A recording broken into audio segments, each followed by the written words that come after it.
Wherever you go, whatever you do, throw a little at it. Omax, Vest and Briefs. தீபாவளினா பளிச்சுன்னு ஞாபகத்துக்கு வர்றது பட்டு, பட்டாசு, பலகாரம். பலகாரம்னா ஞாபகத்துக்கு வர்றது மந்த்ரா கடலை எண்ணெய். அபார ருசி, ஆரோக்கியமான உடல் நலம். தீபாவளி அன்னைக்கு மட்டும் இல்ல, என்னைக்குமே கிச்சன்ல இருக்க வேண்டியது மந்த்ரா கடலை எண்ணெய் தான்.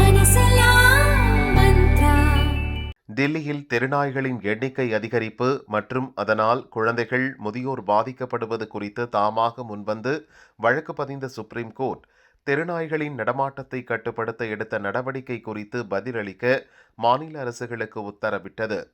பள்ளி, கல்லூரிகள், விளையாட்டு மைதானங்கள், ரயில், பஸ் நிலையங்கள், விமான நிலையங்கள் உள்ளிட்ட மக்கள் அதிகம் கூடும் பகுதிகளுக்குள் தெருநாய்கள் ஊடுருவாமல் இருக்க தடுப்பு அமைக்க நடவடிக்கை எடுக்க வேண்டும் எனவும் உத்தரவிட்டது.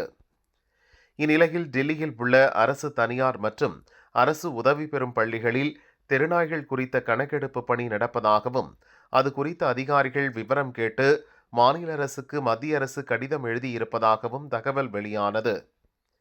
தெருநாய்களை கொல்லவே இந்த கணக்கெடுப்பு பணி நடப்பதாக பலரும் இந்த தகவலை வேகமாக பகிர்ந்தனர். சமூக வலைதளங்களில் வேகமாக இது பரவியதால் பரபரப்பு ஏற்பட்டது. விலங்குகள் நல ஆர்வலர்கள் கடும் அதிர்ச்சி அடைந்தனர். இந்நிலையில் தெருநாய் கணக்கெடுப்பு பற்றி மத்திய அரசு கடிதம் எழுதியதாக வெளியான தகவல் வெறும் வதந்தியே. இது பற்றி தவறான தகவல் பரப்பப்படுகிறது என டில்லி அரசு விளக்கமளித்துள்ளது. இது குறித்து டில்லி அரசின் சார்பில் கூறப்பட்டுள்ளதாவது: டில்லியில் செயல்படும் பள்ளிகளில் பொதுவான பாதுகாப்பு நடவடிக்கைகள் குறித்த பணிகளுக்காக நோடல் ஆபீசர் எனப்படும் குறைதீர் அதிகாரிகள் குறித்த பட்டியல்தான் கேட்கப்பட்டுள்ளது.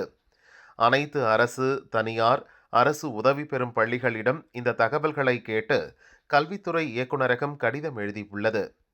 இதுவும் நவம்பர் 7ஆம் தேதி சுப்ரீம் கோர்ட் பிறப்பித்த உத்தரவின் அடிப்படையில் நவம்பர் 20ஆம் தேதி நடந்த கூட்டத்தில் சில உத்தரவுகள் பிறப்பிக்கப்பட்டன. நவம்பர் 26ஆம் தேதிப்படி மேற்கண்ட விவரங்களை அளிக்கும்படி அந்த கடிதத்தில் கூறப்பட்டுள்ளது. இது அனைத்து பள்ளிகளுக்கும் சுற்றறிக்கையாக அனுப்பப்பட்டுள்ளது.